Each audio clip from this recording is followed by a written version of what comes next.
Hey, it's Gil from The Mind Buzz Podcast. today's Mind Culture and Social Podcast, and you're listening to Pods Like Us.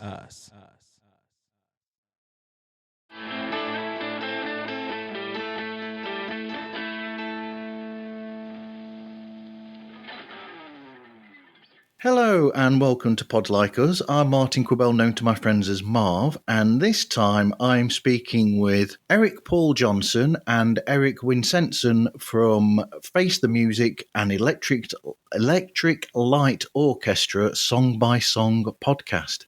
There, I gave it the full title. Thank you. And we can tell you've been listening because you know how to pronounce my last name. Yes, I've been listening for a while. Like I said, I've heard all of the short episodes that are by song, and I'm up to date. I've even left a message on Eric Paul's Twitter in response to Alone in the Universe, because I thought, well, obviously I'm not alone in thinking that he needs to actually get a real band behind him. Yeah. Use the touring band. They're really good. Yep. Or make up with Beth, for Christ's sake. Yeah. Definitely would. Yes. Anyway, thanks for speaking with me today, guys. I've been looking forward to this one. It's thank one you. of my favourite bands. So I'll start, probably surprisingly. Eric W., what would you say is your earliest memory of Electric Light Orchestra? My earliest memory is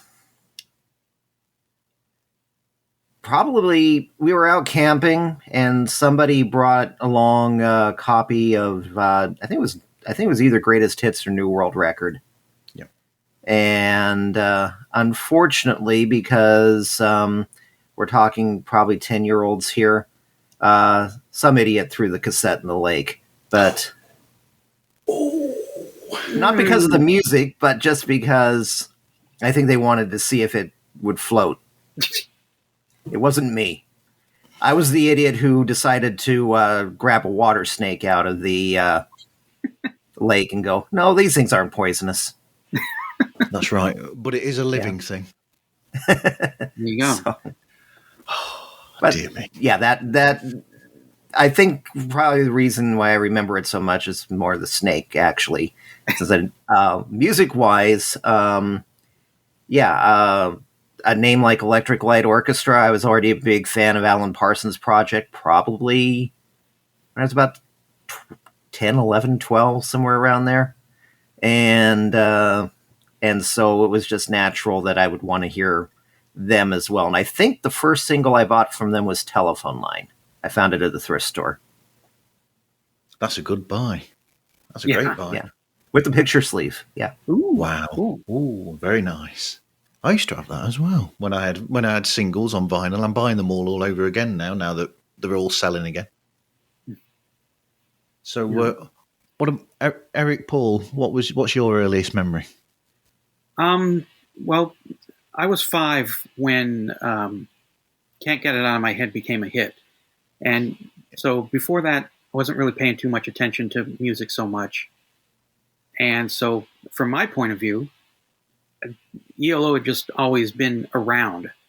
So I can't really pinpoint the first time I heard an ELO song and thought, hey, I kind of like those guys. I liked their songs, the ones that I heard on the radio. The first ELO album I heard was Discovery. Well, I didn't hear it. I saw it. They did videos for every one of the songs. And there was a subscription TV service back in late 70s, early 80s called On TV. And it was probably 1980 when they showed the video album. And, I loved Don't Bring Me Down. I thought that song was freaking awesome when I was 10. So I watched it and I liked ELO. I wasn't expecting much because at that point I'd heard albums and I thought, you know what? They did release the better stuff as singles. But when I saw the video album, I was like, hey, I like every one of these songs. So, but I think, I liked them. That was great. That was good. I like that.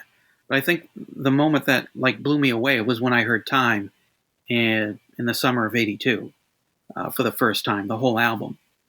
I didn't hear it the year before when it came out, and I was like, "Oh my God, this is awesome!" It's science fiction. It's in early '80s science fiction was big, and I was big into it. And time travel, I love all that kind of stuff, and it just really sounds like I'm in 2095 when I hear it. So, and I think those combined made me think, well, I really should check out more VLO. And I was glad I did. Well, both of you have mentioned my two favourite ELO albums, probably A New World Order and Discovery. There. Or a New World New both of World those. Record. New World New Record. World I Order meant was to one of say. my mistakes. Yes. It's a I've mistaken completely it for an different album thing. of my own. Yeah, New World Order was the special QAnon version they did. Yeah. Yeah. So I would say my top three then would be A New World Record, Discovery, and El Dorado. Yeah, there are four that I really like. They're just my ultimate top albums. They seem to, every other album. El Dorado, A New World Record, Discovery, and Time are like my top ELO albums. Not saying the ones that came in between were bad. Those were really good too.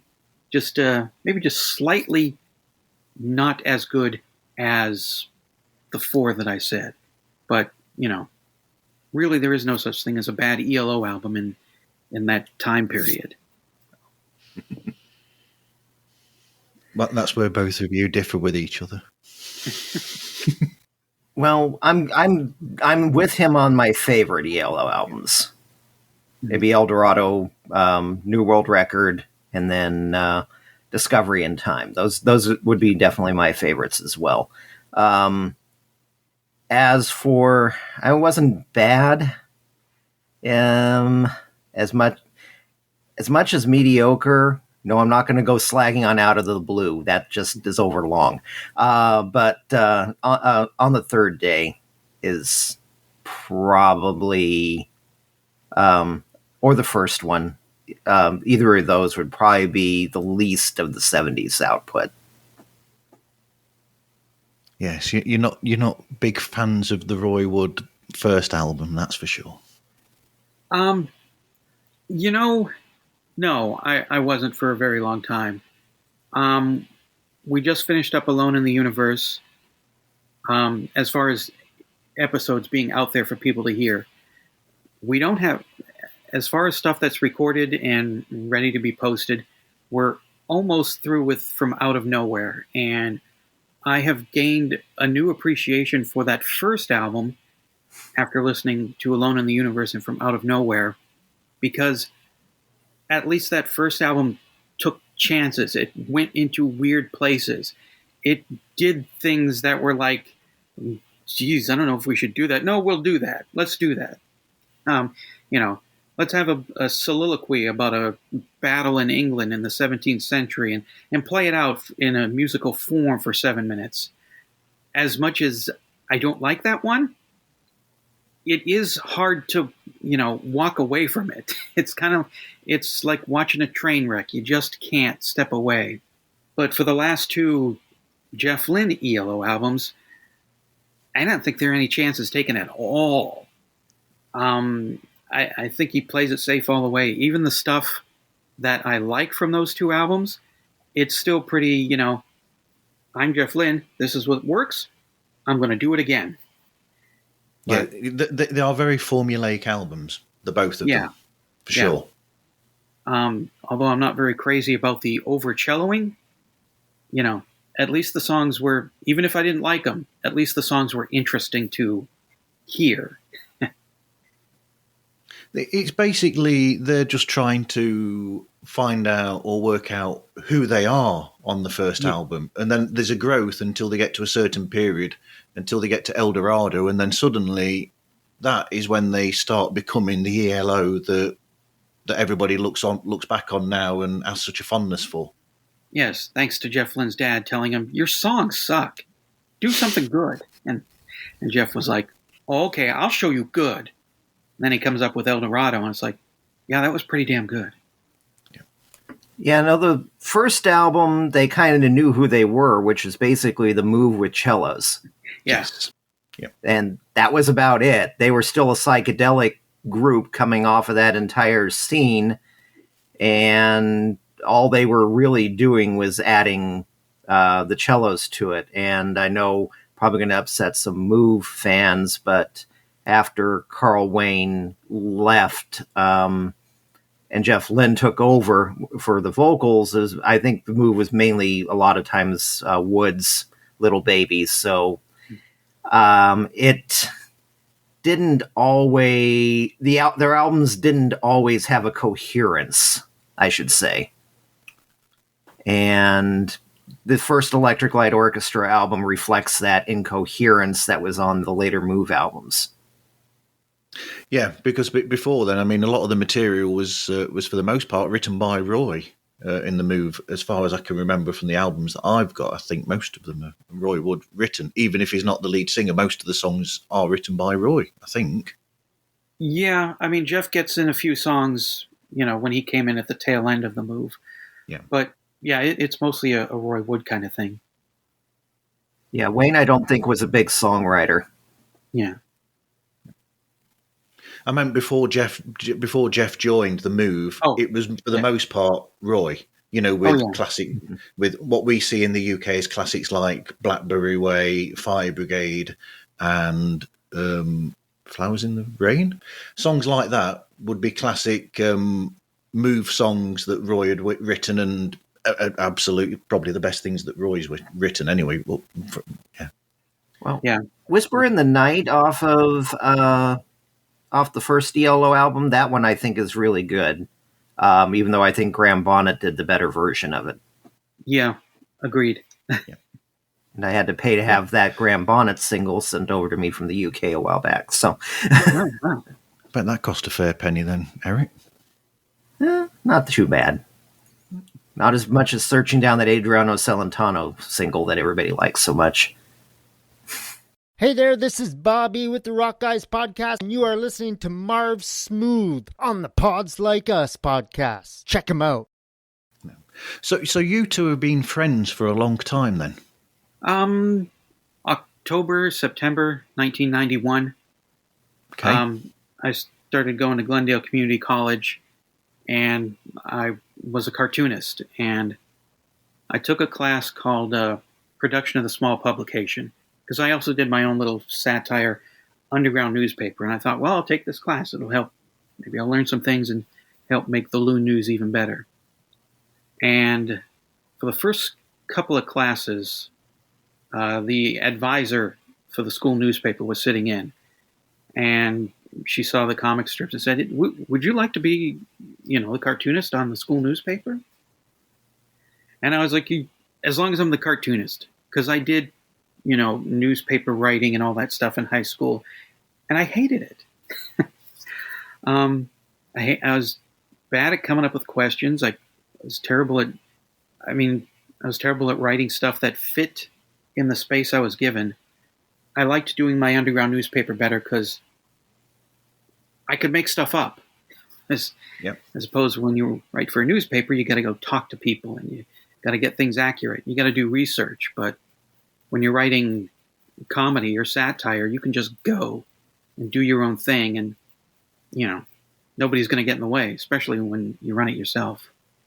So she said, "Okay, you should come in, meet up with the arts editor, bring in your comic strips, and it was pretty much a done deal when I talked to the teacher, but I guess it was just go meet the arts editor and see what he thinks." And so I brought in my tunes and showed it to him, and it was Eric Quincenson was the arts editor at the time, and there you go. We both liked music and Star Trek and Bloom County, and we liked my tunes. So other than differing politics, pretty decent enough kind of guy. I've got a Star Trek picture behind me right there. That's the spaceships, 3 of them. I forgot what there is. I think there's a Cardassian, a Klingon, and a Romulan ship there, I think. There you go, in that picture. But it's too small a picture for you to see. Right. Well, True. So we're all fellow Trek fans. yes, I had a friend make me the monster maroon Wrath of Khan Starfleet uniform, the one with the red jacket and the belt and unbuckle the thing and the flap with the white underneath it. So, yeah, dorks. I mean, I mean, it's funny because every time I listen to your episodes, I think it's Eric Paul who does the production. I'm guessing because of the those incredible archives. So I'll listen and I'll hear things and I'll think I know where that's from, and it's almost as if am I too sad to know that that's from this and that's from that. And I remember Eric Paul mentioning about not so much an earworm, but a CT Alpha 5 thing in the bloke's ear, and you mentioned that one from Wrath of Khan, and it's all of these pop culture references and all of the little snippets of sounds that you throw in there are just fantastic. Thank you. Yeah, it's it's a nice transition from song facts to discussion instead of where, all right, song facts is done into discussion. So, and it's kind of fun to put those in there. Although sometimes I'm just burning my brain trying to think of something related to the song that I could put it in there. There was one that would have been perfect if only I had heard it like a few weeks or months earlier. When I was putting together the episode for Letter from Spain, Yep. I don't remember what drop I used between song facts and the discussion. But a couple months later, I was watching The Addams Family, and the mail came in, and Morticia said, it's a letter from Spain. It's like, oh, no! Why didn't that come up much, much earlier? Because that would have been perfect for that transition drop. Absolutely. But then again, you've used those sort of clips going as far back as your Radio Troller days. Anyway, you've done the same sort of production style. Probably even much earlier than that. Going back to Jonathan Brandmeier, he used to work in Phoenix, and back in 81 to 83, and he would drop in. He would use background music beds, and he would put in those little drop-in sound bites for to make things funnier or to I guess accent what was being said. And from there is where I picked that up, and I like using them. I like playing with audio. I like editing, so I think it's fun to drop those in from time to time. Yeah, I mean we're going further ahead than where my list initially is, where that is, isn't it? But it just seemed to naturally go that way. So your show then, because you do that, it almost makes it stand out from a lot of other shows where they'll do a song by song or that sort of thing, where for the most part it's just one or two people talking about a specific song, and that's all it is from start to finish. Whereas yours, because of these sound bites and then the bits of archive that you use, like interview footage that you've had with some of the members and things like this, it makes it more of a show in a sense and less of a one-on-one chit-chat. Yeah. I've heard a lot of podcasts that are boring. It's just one guy or two guys and they're monotone, and my ear starts to drift. And that's another reason why I put in the music beds and the drops in there, because especially with my early episodes of the Radio Troller program, I will tune myself out while I'm listening to myself. So the drops kind of like, oh, there's another sound coming in, and it might pull you back in to what's being said. So, I mean, that's part of it. And it's, it's entertaining. I mean, it's good that podcasts can be informative, but they should be entertaining too. Because otherwise, people are just going to tune out and go away and never come back again. So you got to make it fun to listen to. So have both of you done podcasts before, or is this the first time that Eric W's done podcasting? I had not done podcasting before, but I've done internet radio since about 2005. I've had a number of shows going on. Well, my main show, Vinyl Casserole, has been on since about 2005, I believe. Yep. So how did the show come about then? The Face the Music, an Electric Light Orchestra song-by-song podcast. I'm getting the full title in every time. Thank you very much. In 1983, I declared ELO my band. This can be my band. I was 14. I thought so far, I liked the singles I've heard on the radio. I liked Discovery and Time and Secret Messages that just came out. So, yeah, sure. They're good so far. And for like a couple years, every few months or something, I'd do a podcast search. Is there an Electric Light Orchestra podcast? And there wasn't. There would be podcasts that would have one episode dedicated to ELO, but not one that actually went into things and did what I wanted. I wanted to hear, thoughts and information about every song. And at some point, I was just like, all right, fine. I guess I'm going to have to do this my damn self.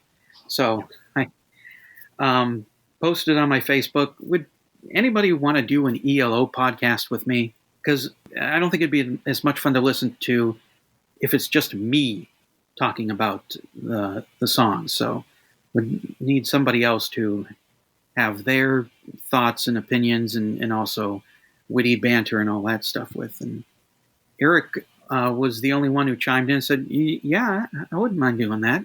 So and then from there, I started putting things together. And it was in November when I hatched the idea. And in January was when we started recording. November 2017. Yeah, and then January 2018. Hi, this is Katie at Bad Counsel with some good counsel. You should keep listening to Marv at Pods Like Us. So are you always far ahead then when you record, when you put shows out? Are you always so many episodes ahead of yourself? Yeah, we're about 2 months ahead right now. It's usually been, month and a half, 2 months ahead. So this week, it's going to be, that will post to the world, Handle with Care, the live version that Jeff and ELO did. And then we go into From Out of Nowhere as far as what goes out to the public. But from what we're recording, the next episode we're doing is one of the last two songs on From Out of Nowhere. So we're pretty far ahead, which I like. Because there have been a couple of times where it's like one of us just can't do it because we got other things going on more important than chit-chatting about ELO. Things we got to take care of. So, okay, that's fine.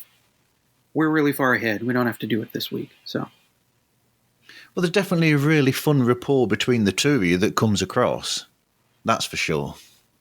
Yeah, it helps that we both sort of have the same warped and sometimes pretty dark humor.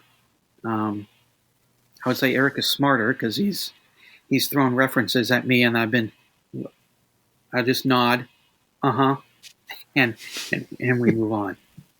I wouldn't exactly say smarter. I'd just say different interests. Yeah. Yep. One of you has a child that he has to record for the show, and the other one eats children. That's right. Eric That's true. My stepdaughter Madeline, at the end of every episode, she says what she thinks of the song, and I keep it pretty simple. She either likes it or hates it, or thinks it's okay. But in the expanded episodes, sometimes she can be amusing, and I'll let those. I won't edit down her comments for the expanded episodes. And because Eric hates Jungle, the song from Out of the Blue, that makes him a baby-eating monster. Yeah. Occasionally, baby curry or... actually, I just like it simple with a little bit of salt and pepper and maybe a little bit of Worcestershire. See? He admits it. I know what I'm having for supper now. Well, Eric has turned me on to baby, so I kind of like deep fried baby. I think that tastes really good. But I mean, one of the best ones was discovering that Jeff had gone back in time and stolen an idea from Madeline as well. Yeah, that's right. Yeah, she went on a big long rant about Livin' Thing when I played it for her. And I clipped it out and saved it for the bonus tracks episode. She didn't like the song because she said Jeff Lynne stole it from her about, I don't know, 35 years before Madeline was born, whatever the difference is from 1976 to 2011. So, yeah. And good luck with your idea of getting Madeline to revisit all the songs when she's 16. Yeah, we'll see how that goes. We'll see if she's up for that idea or if, like most 16-year-olds, leave me alone, Dad. Your band is uncool and I got people at school that might hear this, so we did it. It's over. Can we both just move on with our lives, Dad? Or Stepdad? But what makes your show as good as well is the fact that you are both open to just saying how you feel about the songs. So, you know, you will say if you think a song is not good or if a song is great, and then you'll occasionally go, well, that song sort of meh. Yeah. I actually restrain myself sometimes. Really? Well, remember that one. This wasn't an ELO song, but I don't know if you were still around at that newspaper when I think they stopped sending me sample CDs. They said one album sounded like a 45-minute bowel movement, and so I've always been kind of honest about my feelings about music. In fact, somebody was very surprised because they said, well, how about you come and tell the musician this themselves? And so, well, I did. And he said, what do you think of our songs? Well, everything's great. Just get rid of that lead singer. And he just reluctantly admitted, yeah.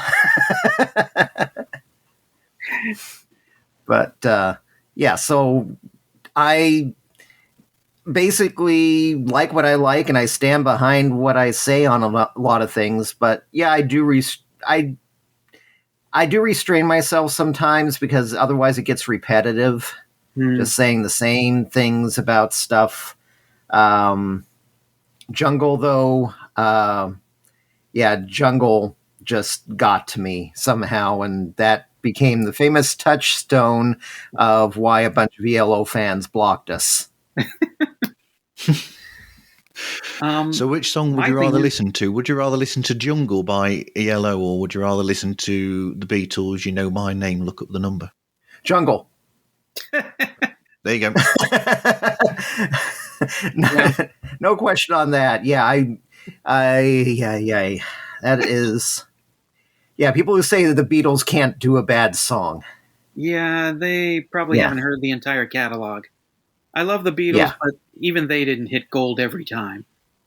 Mm-hmm. Even Lennon said that. Yeah, well, there's a Lennon song that always comes to my mind, and I'm not talking about Revolution Number 9. First time I heard it, the first opening lyric is, I love you, woo, woo, woo, woo. And I'm just, what, were you 12 when you wrote that? You're not 12 anymore. Probably. You're like 24 or 22 at this. He's probably about 24 at that point, and I love you, woo, woo, woo, woo. It's don't do that again. Well, 12 isn't exactly an excuse either, because Lucky Man by Emerson, Lake and Palmer, Greg Lake wrote that as preteen, I think, and you can kind of tell, but it's still better than I love you, woo, woo, woo. Yeah. As for me, I'm a terrible liar. I can't go around and say, well, this song is great. I really loved it, and I hope I can hear it again more and more. So I can't fake it. If I don't like it, I don't like it. And where's I going? You're going somewhere. It was right there, and then it fluttered off. Fluttered off into the 50s. Yeah. You need a butterfly catcher to catch these things. I use to put my head inside of a plastic bag and seal it tightly so the thoughts don't get out. No, because then I don't think we get any more episodes. Yeah, now I know where I was going. It's really boring, and it's actually a little kind of creepy for people who love a band to say every single song is great. It's almost like being in a cult where the band can do no wrong, and it's also boring if you're going to tune into every episode and you know that they're just going to say that was a great song. So I mean, what would be the point then of listening if you know the outcome of every episode? Oh, they're going to like this song again, and they're going to like that song again. So, yeah. Hey, this is Brian with Concerts That Made Us podcast, and you're listening to Pods Like Us, a great show about other great shows. That's been part of the challenge of the last two albums is there's so much on there where there's not much to say about it. Yeah. And so trying to come up with something interesting to say about a song that you forgot about 5 minutes after listening to it is quite a challenge sometimes. Yeah. Especially when you listen to it 20 times and you can't even remember the title. Yeah. Yes. I had that happen too with these last couple of Jeff Lynne ELO albums. There's quite a few mentions from Eric Paul about how songs sound a bit like armchair theatre as well. Yeah. And I love Armchair Theatre and Cloud Nine and the Wilburys and all that stuff. That's great. But if you hear the same kind of sound every album for 30 years, you know, the albums that come after that are just so we're doing this again, are we? So it's just kind of, you know, I still love those old albums, Wilburys and Armchair Theatre and all that, but when you hear it rehashed, album after album after album after album, it gets old. Is an interesting tangent. Have either of you got a favourite outside project that Jeff's done? Traveling Wilburys. Yep, the first one. Absolutely, the first album. First album. Yeah, Traveling Will. That's one of my favorite albums of all time, actually, is Traveling Wilburys Volume 1. Other than his production work, I would say that's probably it. Because for this production work, I've liked that pretty straight through from when he started working with George Harrison and Tom Petty around that same time. I didn't exactly, I'm probably going to get some people's hackles up again. I didn't exactly like his production work with Dave Edmunds because I like most of Dave Edmunds' stuff before Information and all that. But I thought those albums sounded kind of more like a dry run, and he improved a whole lot by the time he did the production on Cloud 9. Absolutely. Eric Paul? As for Jeff Lynne, he did. I hear it was a movie, and it like bombed, like probably even before it hit the theaters. I think it's called All This in World War II, and Jeff did. Eric knows the movie by the faces he's making. Jeff Lynne did a song called. He covered the Beatles with a little help from my friend / Nowhere Man, and he did it with a full orchestra and just an orchestra. There's no rock part to it, and I really love that. Bev Bevan did a solo single in '76, I think, called "Let There Be Drums," and Jeff Lynne produces that, and for a 3-minute long drum solo. It's really pretty freaking awesome. First Wilburys album is perfect. I know people get on the Threedles, the Beatles reunion, but I really liked, and I still like, Free as a Bird and Real Love. Yep. Armchair Theatre. There's a lot of non-ELO Jeff Lynne that I like that probably take up a lot of time.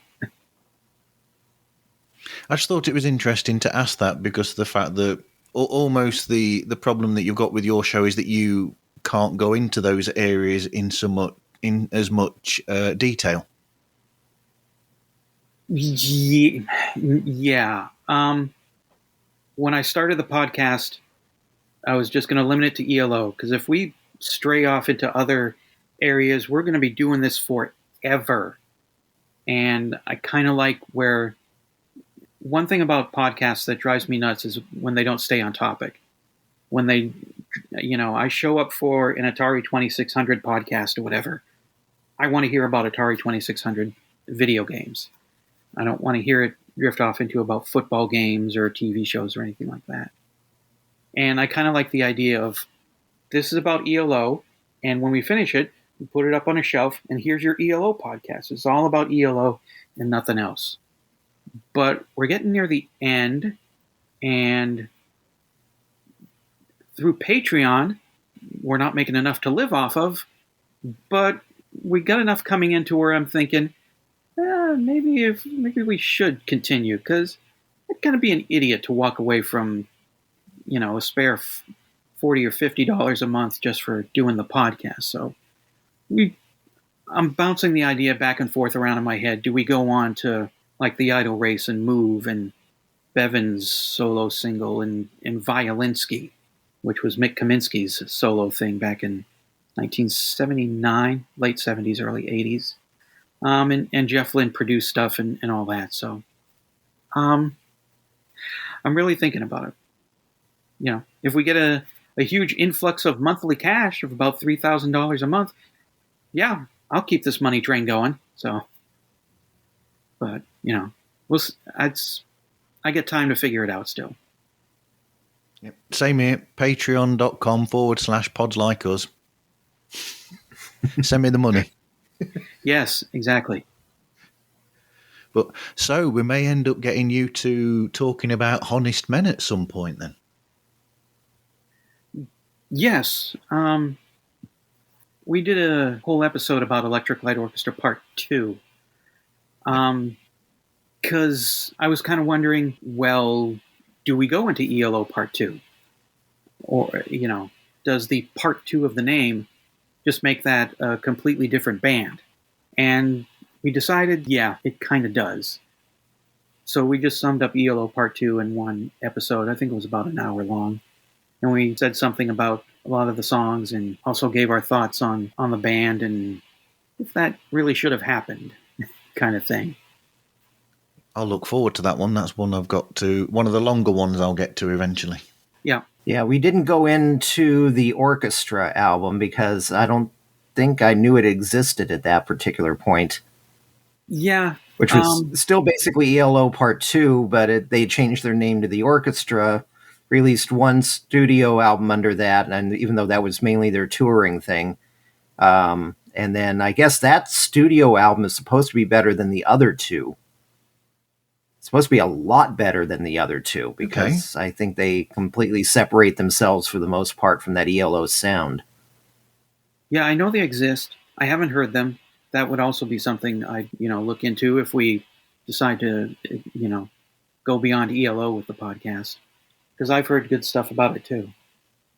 Yeah, I'm surprised actually. There's not more of Kelly on those on the ELO Part 2 albums. To be honest, because Kelly's voice was incredible in the lineup of ELO itself. Yeah, he gets a couple of songs in ELO Part 2 where he sings lead, mostly on the second album. And yeah, we even said Kelly's voice is great. Yeah, I wish we could have heard more of it. Yeah, he wasn't on the first album at all. Yeah. I know he was on the tour, but he wasn't on the first album when they recorded it. So, yeah, second album, yeah, one of the best songs on there, which is that whole one about the fox. Mm-hmm. Yep. That's all him. And yeah, that definitely stands out because it sounds proggish, but it also doesn't sound like Electric Light Orchestra. That's kind of probably why I like Moment of Truth a little bit better than their first one, is because they start sounding more like their own band rather than just trying to drum up nostalgia, even though I know when it came to concerts, that was how they made the money. So, yeah. I'm Agent Scott. And I'm Cam the Provocateur. And we're from the Spy Hards podcast. That's right, and you are listening to Pods Like Us, the podcast that also has the Midas touch. So what sort of research do you both do then on the lead up to recording episodes? Mostly, very heavily. There's a website called the Jeff Lynne Database. Yep. And it has every single song that Jeff Lynne wrote, produced, played, sang on. So that's where we pull most of our information from.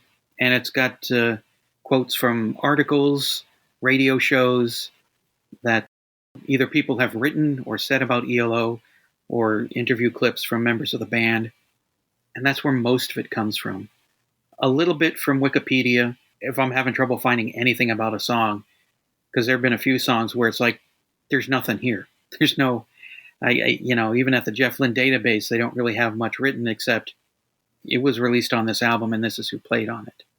And tend to go to Wikipedia for album sales, where the chart, how it did on the charts, and release dates. Although I've been told by even bigger ELO fans than me that Wikipedia has a lot of the release dates wrong on the albums. They're not quite right. So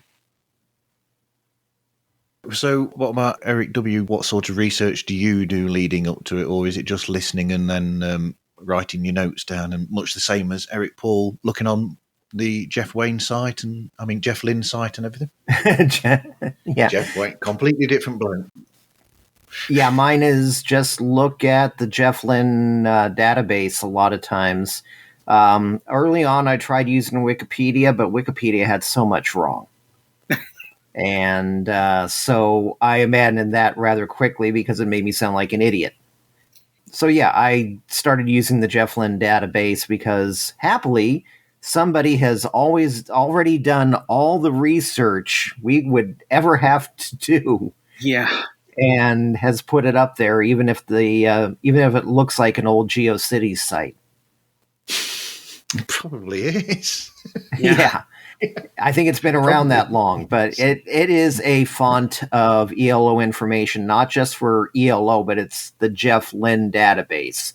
So if you want to know his work with Del Shannon that never got released, or what songs they did in concert for that particular year's tour, what got recorded but may never have been released, that's all there. So it's as much information as anybody would ever need. So that's one of the good things. For the most part, though, other than looking at it to see certain information, it's mainly I listen to it and then I form an opinion. We listen a little bit differently. He listens multiple times to a song. I physically have a problem sometimes with listening to the same song over and over and over again. Unless I'm actually trying to get it digitized, I'm having some sort of problem with it. By then, though, my neighbors have probably heard me. Yeah, so we do listen a little bit different. A lot of times, and yeah, a bunch of people are going to slap their heads over this mostly. I usually listen maybe once to a lot of the songs. But then again, a lot of the older songs, I've heard them so many times. Even the album cuts, I've heard them so many times over the last 40 years or so. So it's not like I really have to get in depth into them.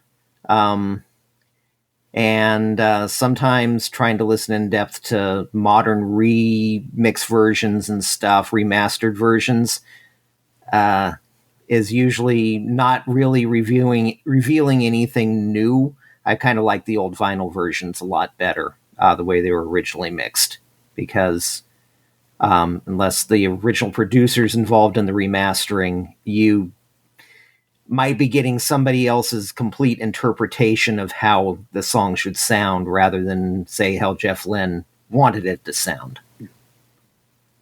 Well, Yeah, there you go. That reminds me. I mean, I'm going off on a tangent again here, but to the Beatles, when George Martin's son, remixed the White Album, I think it was, and I'm going to mention the song here that I know you both don't like, which is Revolution 9.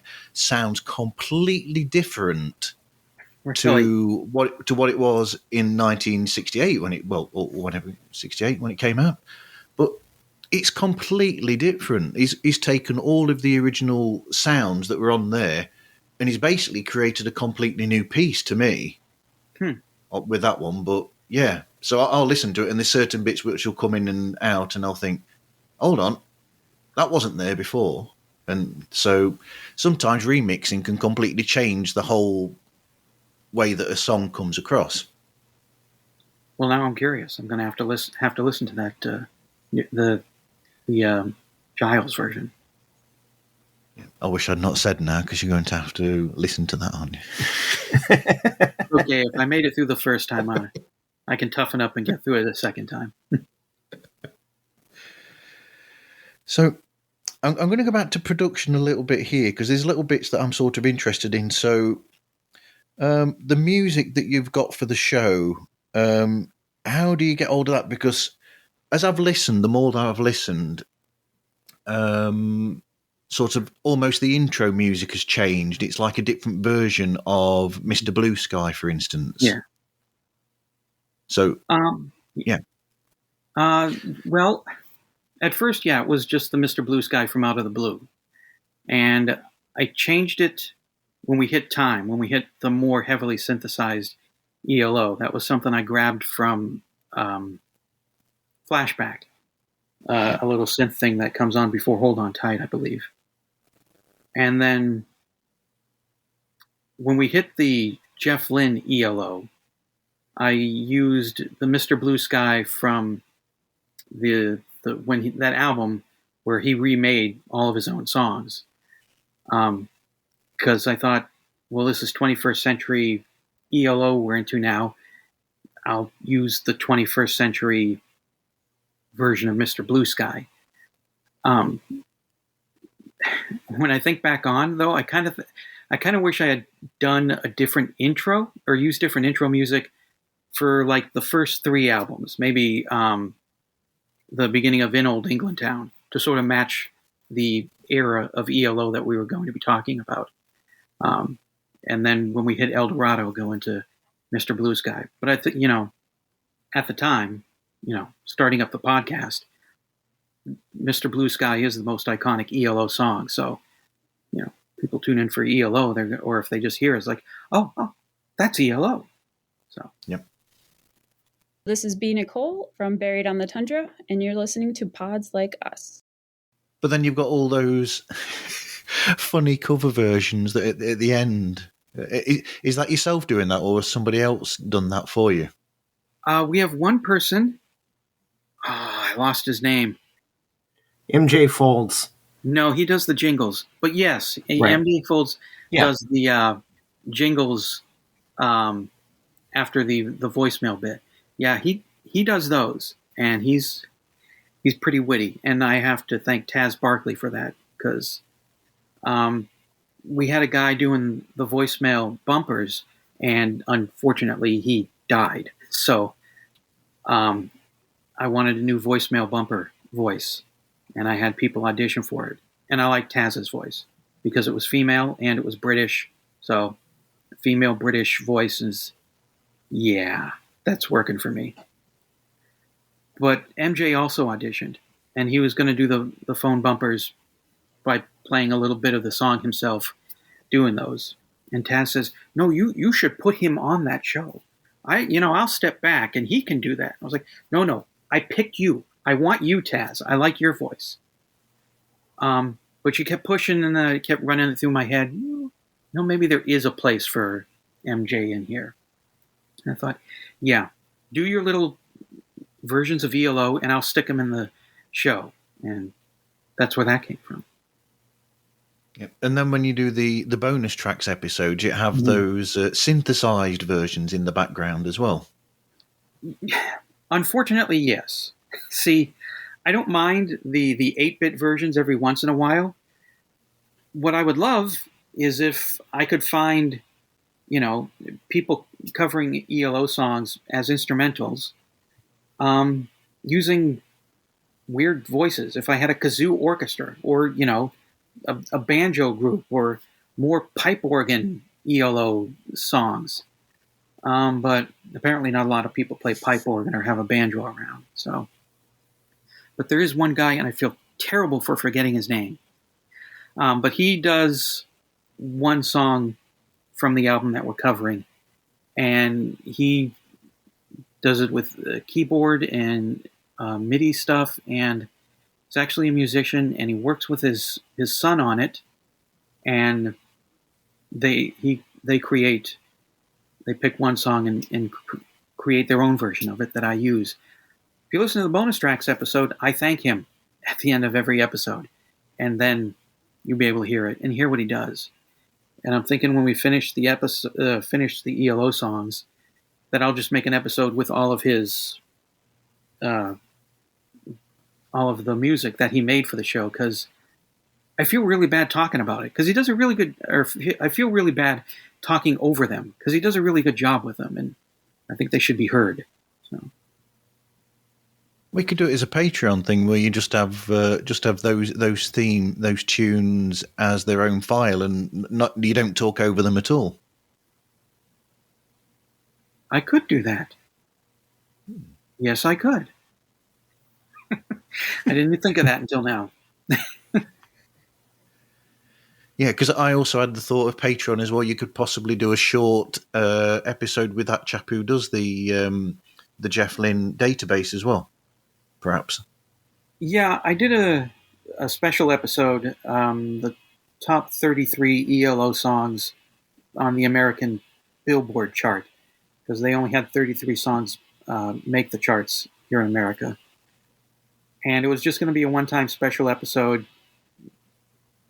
But I couldn't figure out how to set up Patreon to make it where they just, if they want to pay for that episode, that special amount, $5 or whatever, just for that episode, I couldn't figure out how to make it happen just for that episode without them getting charged, $5 every time there's a new episode that isn't related to that. And I didn't want to feel like I suckered them and I'm gouging them with, the preview episodes where you get to hear it a week before everybody else does, or the $2 expanded episodes, because people sign up, they expect to pay $1 per episode or $2 per expanded episode, and I didn't want people to get upset with, why am I being charged $30 now for stuff that I was supposed to be $4, $10 a month. So I just wound up making that, here. It's part of the $1 episode package. Are there any standout moments in the show where, for instance, you've learnt something new that you never knew beforehand? I didn't know ELO was used in a porn movie from the 70s. Oh, yeah. No, nor did I. Yeah. Yeah, it's called Ecstasy. Not with permission. I won't be watching that again. Oh, yeah. You had to see that. Oh, boy. I'm still saying that there are lines that one of the women says, that one of the main women says in there that is definitely not sexy in any connotation. If something feels like it's on fire, that means a doctor visit. That does not mean that you continue with the porn shoot. Yes. Yeah. They used selected songs from the first 3 albums. Oh, and Fire on High was what the introduction music, the opening credits music, because it was supposed to set some sort of spooky mood. I didn't know it existed until we started doing the podcast, and I see it come up in the Jeff Lynne database, because it will also list, in the song facts, this song was used in this movie, TV show, or commercial, or whatever. And I saw Ecstasy in Blue, and I never heard of Ecstasy in Blue, so I went and I looked it up, and seeing in Google searches adult film, is this what I think it is, or is this more like some sort of really mature, grown-up drama? And no, it was 70s porn. It's definitely the former. Yeah. What gets me, though, is when they used Fire on High in there, they actually use it well. Because that's the very beginning where it gives you this whole cult vibe, and then they have the camera sweeping over the candles and everything. So it actually makes it look like somebody's going to put some real production value into this. And then after that, it's, oh boy. It's 70s porn. It's 70s porn. Yep. Yeah, I mean, it also did change my interpretation or use of the beginning of Daybreaker, because at some point in the movie, betrayal is revealed, and that's when Daybreaker kicks in, and it's like, that was actually a pretty good musical choice there. So, what album would you suggest people start their collection of ELO with? I mean, I love Time. That's my ultimate favorite album. For some people, it might be difficult to take because it is hardcore 80s synth. It's great the way he makes Jeff Lynne's production and Richard Tandy's genius, and really the whole band, can make something from 1981 feel like you're in 2095. I think for just a regular old person coming in brand new, I think a New World Record is a good introduction album. Yeah. El Dorado is great, but I think El Dorado is El Dorado. I think a New World Record kind of represents a broader sound of ELO, like from 1975 to 1980. I think that's a good album and a short album. Not dump a double album on them right away. Normal album length. So I think a New World Record's a good starter album. Yep.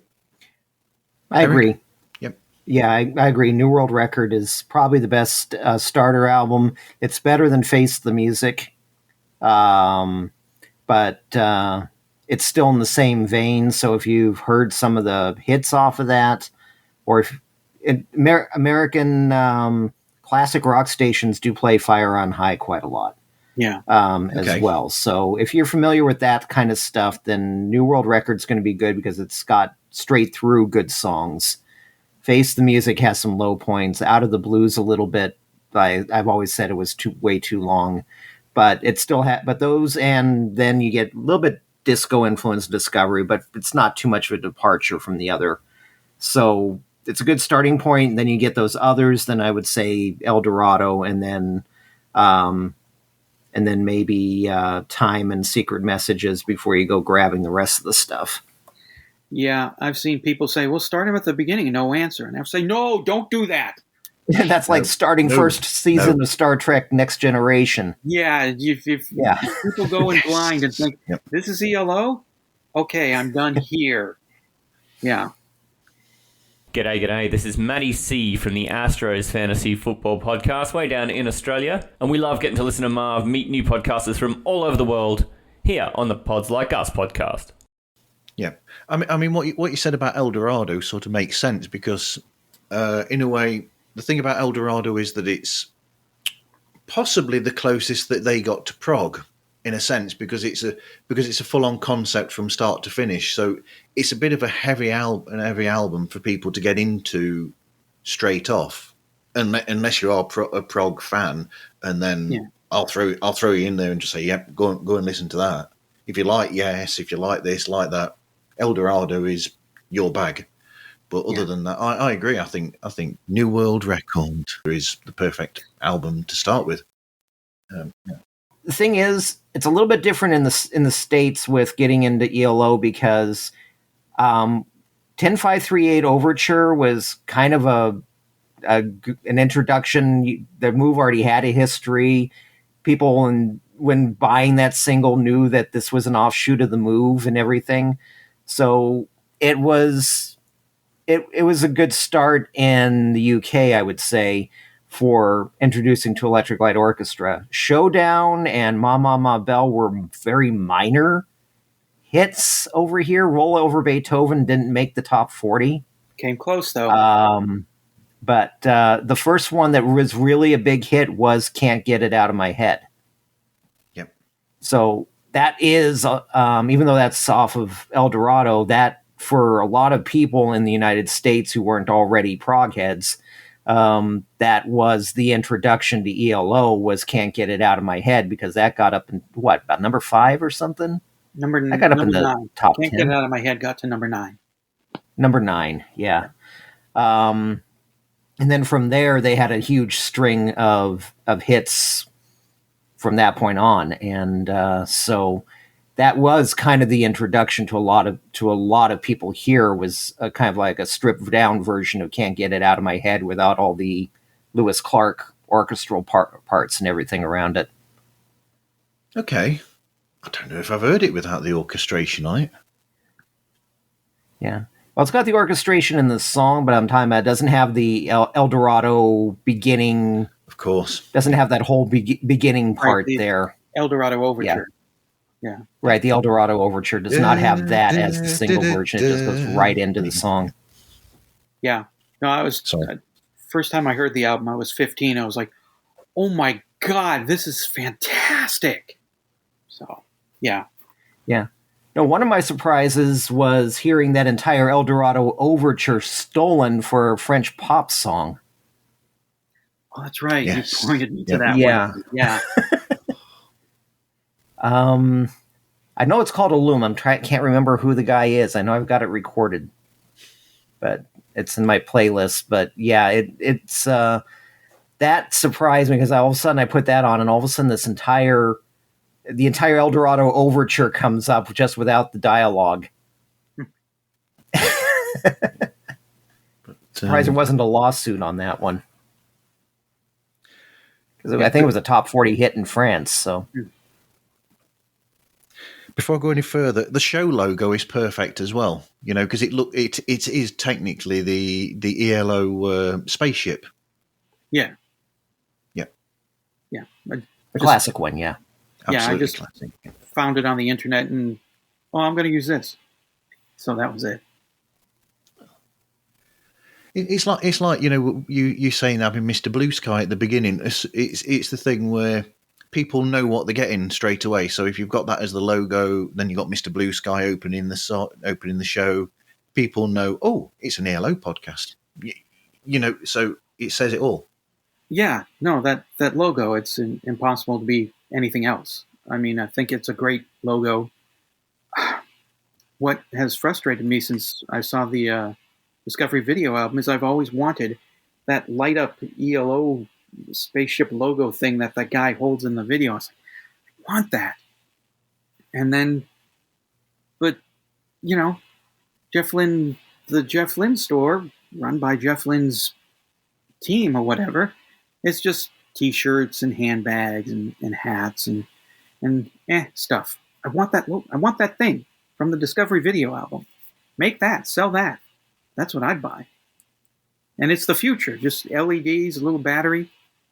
You don't have to have any complicated wiring. Absolutely. Which is probably what they had back for that video album to light that thing. Probably. He's lucky he didn't get electrocuted holding it. Yeah. So I hear that you're both, a friend of mine says that you're guesting on their show because you're going to trim Out of the Blue, apparently. Oh, that's right. Huh? Yes. I forgot about that. You forgot about that. I forgot about it because it's not until April. But I do have a reminder set on my computer. Oh, okay. Yeah. Yeah. So. It's an eternal thing, isn't it? That where, you know, out of the blue, you can listen to it and you can think, you know, they could really make a classic single vinyl album out of this, and it's along similar lines to you listen to the songs that ended up on the expanded Secret Messages, and you think, could they have actually made a better album of Secret Messages by mixing up songs that they left off the original release? What do you think with that? I mean, Hello, My Old Friend is stone cold frickin' awesome. But I understand when it was cut down to a single album why it was cut, because it's this 7-minute song, and that's going to take up a huge chunk of real estate on the vinyl. So, and you got all these other songs. So, and it's not 1973 where people are making 12-minute songs anymore. So I understand why it was cut, but I mean, it was Jeff Lynne's goodbye to ELO song, and Secret Messages was supposed to be the last album. So besides being a great song, it was a great goodbye song. But, people at CBS Records said, no, it's gonna cost us too much to make it. Get rid of some of the dead weight. And unfortunately, some of the dead weight was pretty damn good. Better than some of the songs that were on the album, even though I like the Secret Messages album as it was first released. But yeah, there was a lot of good stuff that had to unfortunately go. Yeah, I think Out of Blue's kind of the opposite, where there was way too much that could have gone. So what advice would you give to people starting their own podcast for the first time? Just because they're your friends and family, they're not going to listen just because they're your friends and family. So true. Yeah. Stay on topic. There was a podcast about WKRP in Cincinnati, a TV show here in America. And it would be like about an hour and a half. And they would spend 20 minutes talking about the episode. And they would spend the next 40 to 50 minutes talking about things that really don't have much to do with the episode they're talking about. There's a Christmas episode that I really love, and I was really looking forward to hearing it. They spent about 20 minutes talking about that, and the other 40 minutes they talked to their moms about what life must have been like in 1980. And that's not why I'm here. I'm here for WKRP. I'm not here for what your mom's life was like in 1980. I was alive in 1980. I was 11. I remember it very well. Let's hear your thoughts on this WKRP episode. And that will drive me away from... If it's something like that just happens all the time, I'm not gonna bother listening after a while. I mean, I'll give a podcast plenty of chances to win me over, but if after 2 or 3 weeks worth of episodes, 14 or 21 episodes, and you're still driving me nuts by not talking about why I'm coming here, then I'm done. I'll move on. I'll start my own podcast or find other podcasts that do stay on topic about what I want to hear, which is, that was one of the rules when I started the podcast. Stay on topic. Which we violate. Yes. Occasionally. But I edit that stuff out so that in the final episode that goes out to everybody, we pretty much stay on topic.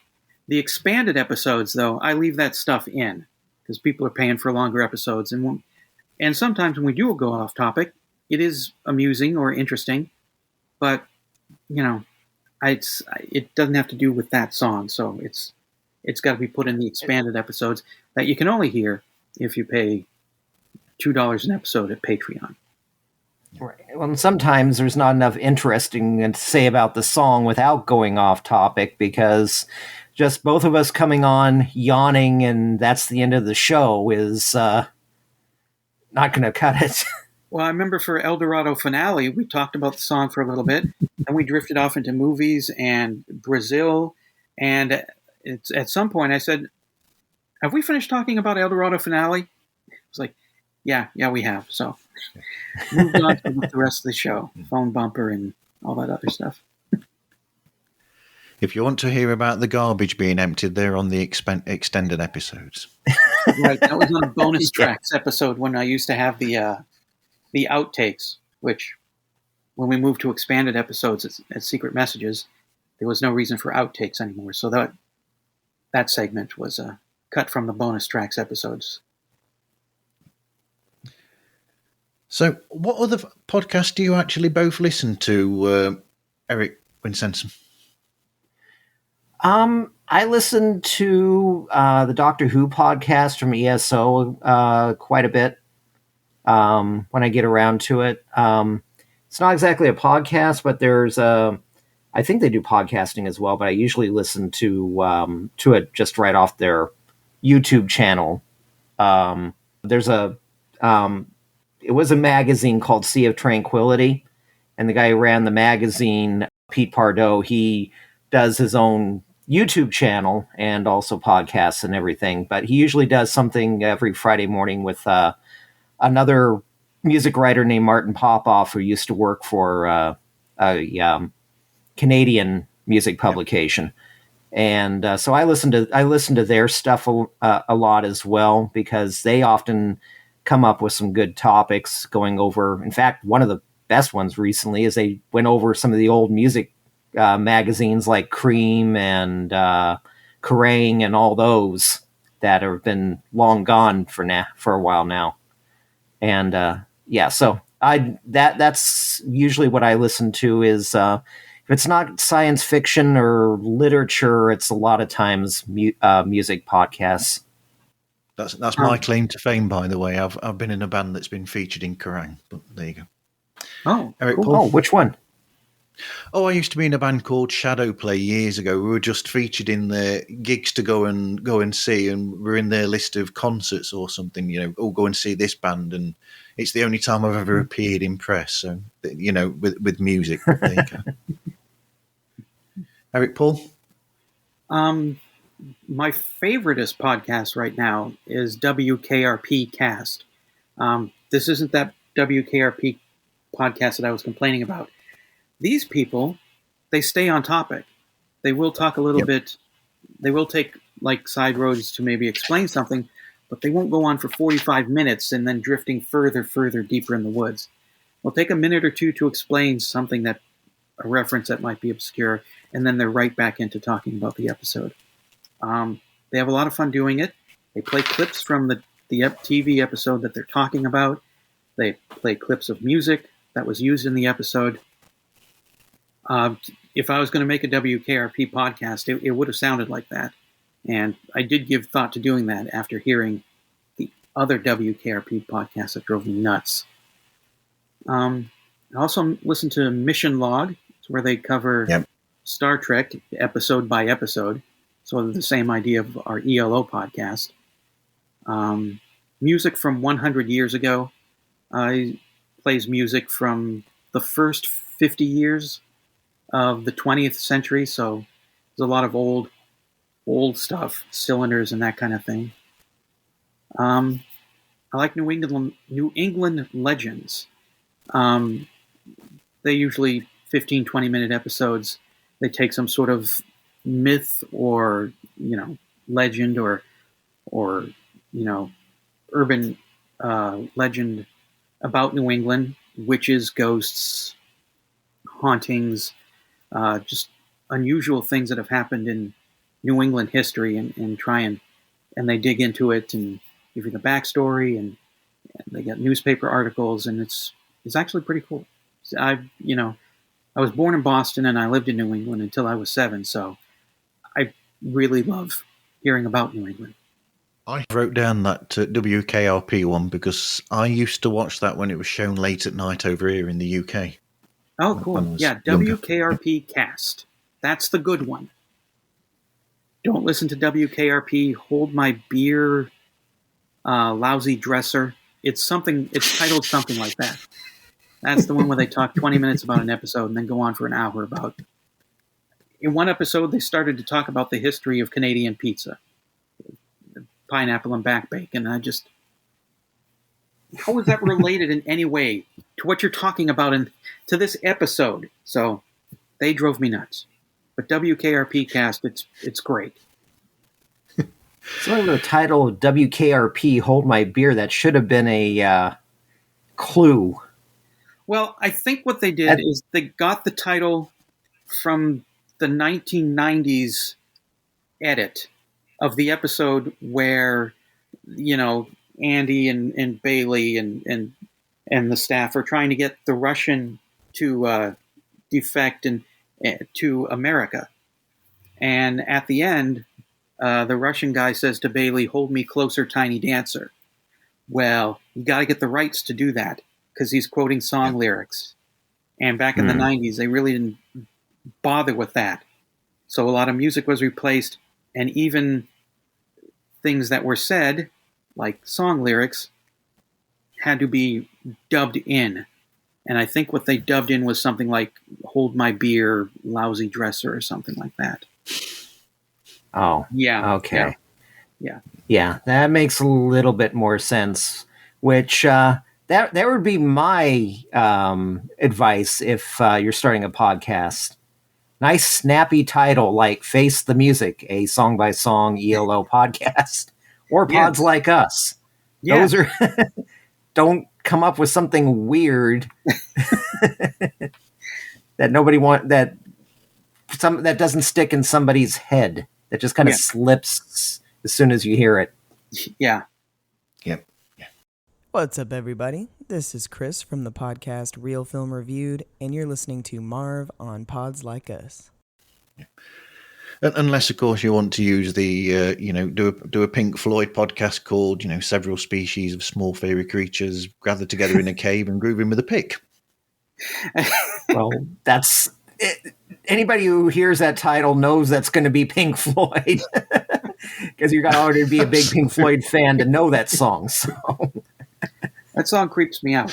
I'm sure there's better Pink Floyd songs you could do. Even at 53, that song still creeps me out. Or that, I don't know, sound collage. Absolutely. Yeah. First time I heard that, I was really young, and I actually did picture these little creatures. It actually sounds exactly like what the title says. Yeah. I just pictured myself lost in the forest in the middle of the night. It's pitch dark, and I hear all this stuff screaming and all around me, and voices screaming and echoing. And it's like, that's scary, because my parents had a cabin up in northern Arizona, deep in the forest. So I have an idea what it's like to be in the forest in the middle of the night where there are no streetlights. So, yeah. I will not be listening to that song in surround sound. Did they do Amagama surround sound version? I don't know. I thought they'd done all of their back catalogue that way. They usually try to ignore that one for some reason, though. A lot of times you get Pink Floyd catalog, other than the cover, that they tend to go metal and then obscured by clouds. Yeah. Yes. Yeah. Yeah, there was an album there someplace, wasn't there? Or did Amagama come before metal? I can't remember. Was that between Atom Heart Mother and metal? Maybe. Yeah. Maybe. But either way, it's usually one where, this album exists and it's got a live version of Astronomy Domini on it, a whole good live side, and then it's got other stuff. But that's not ELO. That's not ELO. Yeah. Anyway, where can people find the show and get hold of you both? Well, we're on Podbean. We have a YouTube channel called the Electric Light Orchestra Podcast Channel. You can go there, subscribe. The YouTube channel has Zoomcasts, where there's video of me and Eric, and we read and reply to what listeners said about the songs that we covered the week before. We're also on Mixcloud, Stitcher. Are we still on iTunes? Yes, you are. Yeah, yep. Duh. Yeah, and Apple Music Podcast or Apple Podcast. Apple Podcast is the call. Yes. Yeah. We're still on Apple, too. So yes. Yeah. What about iHeart? I think we were... Oh, yes, we're on iHeart, too. We are on iHeart. Okay. Probably still. I haven't checked in a long time. I just got the confirmation email like a couple years ago. Your podcast has been approved for iHeart. It's like, great. But I haven't looked at it since then. No, and I've just started actually getting into the videos as well. I've subscribed to the video channel on YouTube as well. Cool. Thank you. Oh, cool. Yes, thank you very much. That's okay. As for getting a hold of us, You can call the telephone line voicemail 623-850-3375. We have email, which I think is FTMELOpod. You know what? Listen to the episodes. At the end of every episode, we give the email address. I still don't have the email address set in my head. FMLELO or something, yeah. FTMELOpod@gmail.com. There you There go. we go. And you can also comment on our on our YouTube page when new episodes post. Leave a comment there, we'll read them. Or we got a Facebook group, Face the Music and Electric Light Orchestra Song by Song podcast. There's there. I usually, every week when I'm not in Facebook jail, I will post links to the episodes in different ELO groups, and people can reply to that, and I'll get that message in, and we will read the comments, good or bad, towards ELO or us, in the Zoomcasts on the YouTube channel. And there's also a P.O. Box to send stuff to now. Yeah. It's P.O. Box 28490, Tempe, Arizona 85285. That's USA, of course. TEMPE. Yeah, TEMPE. For Tempe is the name of the city. That's my P.O. box. So if you did want to send something, definitely can. Keep in mind that I only check it when I know stuff is showing up a lot of times. So if there's something ticking in there, you're probably not going to get me. It's just going to be collateral damage. So yes, if you want to give us big checks or money orders, we accept them. Make them out to Eric Winsenson. He'll disperse the money. I trust him.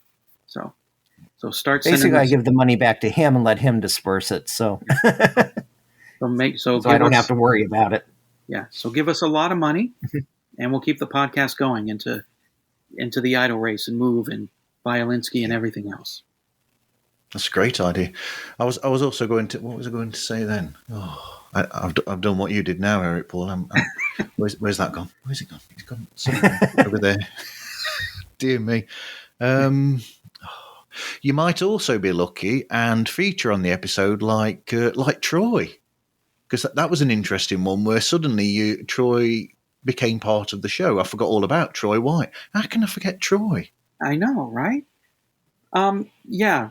In the comments that people make, some of them write really long comments and really good comments, and they're written really well. And I just think, well, this shouldn't be in a Facebook comment that only a few people are going to see. If they're like consistently writing, great analysis of the song and that kind of stuff, I said, you want to do it for the podcast? So that's how Troy got in. And then for the expanded episodes, that you would pay $2 per episode at our Patreon page, which is patreon.com/ELOpod. Don Fields, I asked him if he wanted to, and he said, sure. So he came in at Secret Messages. And Mike Hudson is the most recent one. He came in a little bit before we started hitting songs for Alone in the Universe. And lately I've been switching them up for the episodes that go out to everybody for free. If me and Eric hate or like a song, I will pick from Troy or Don or Mike if they have the opposite view of what we thought of the song. So, and if it's a split opinion, then, I don't know. I figure out who's got the better one, or who's got the tiebreaker, and put them in. So they're in every expanded episode, but for the episodes that go out to everybody, I switch it up to try and be fair, so that it's not all just, well, if me, Eric, and Troy hate this song, then it's kind of leaning one way. Although there have been a couple of songs where everybody didn't like it. So, yeah, absolutely. Eric, you were about to say something. I was about to say, and that also gives us an option if Troy decides to sing a Bee Gees song again, to just cut that completely from the podcast and use Don or Mike. Well, Mike wasn't there yet, but that was bad. Yeah. Troy's learned his lesson from that. He's gotten much, much better. Except for learning how long the voicemail lasts. Right. For this, for the Alone in the Universe bonus tracks episode, he banged on the songs pretty hard, song by song. But at the end of the album, he was kind of like, maybe I was a little too hard on this song. On this song, I actually liked it more. And on this one, and then this one. And then when he got up to the album wrap-up, where he was going to talk about what he thought of the whole album, the voicemail cuts you off after 3 minutes. So he had hit that 3-minute mark. And then you had that fabulous feedback from the person who actually sang backing vocals as well for ELO. Oh, yeah, Marge Raymond. Yeah. I thought that was great. We actually got comments from somebody who worked with ELO in the studio right there. Was on an ELO album. So I'd love that. There was a guy who did a remix of Ordinary Dream. Yes, Ordinary Dream from Zoom. Yep. And it was really great. It was better than the one that was on the Zoom album. And I had asked if he would record himself, talking about how he made that remix, and he did. So it was really great to have him on there. And one of the things that I'm still like, I can't believe this happened, is I got Mary Jo West to read the news bits that are playing in the background of Here Is the News. And Mary Jo West was a big deal news anchor on Channel 10 in Phoenix back in the 70s through the 90s. She was the first female news anchor for local news in Arizona. And she was a pretty big deal. Everybody knew who Mary Jo West was if you lived in Arizona from 1975 to, well, probably after that. So I put out a call for any of my radio friends, would anybody be interested in just reading these little bits for my podcast? And when Mary Jo West said sure, I was like, this is awesome.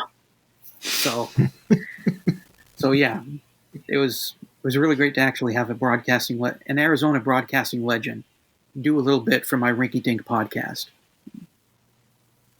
Absolutely. Anyway, thank you for talking with me today, guys. It's been brilliant. Yeah, no, it was a lot of fun. I liked it. Yeah, definitely. Thank you very much. Mm-hmm. Thank you. And you can find Pods Like Us, obviously, on all networks, because I go through Podbean, so I'm on Apple Podcasts, Spotify, Stitcher, iHeartRadio, all of those mentioned. You can find me just by looking for Pods Like Us on Facebook, Twitter, and Instagram. I've started TikTok as well, so on there I will post up things that I listen to. There are some bits from episodes of your show actually going up on my TikTok soon that I've pulled out to put up there to advertise yourselves. Great. And anyway, thank you everyone for listening, and I hope you listen again to another episode of Pods Like Us.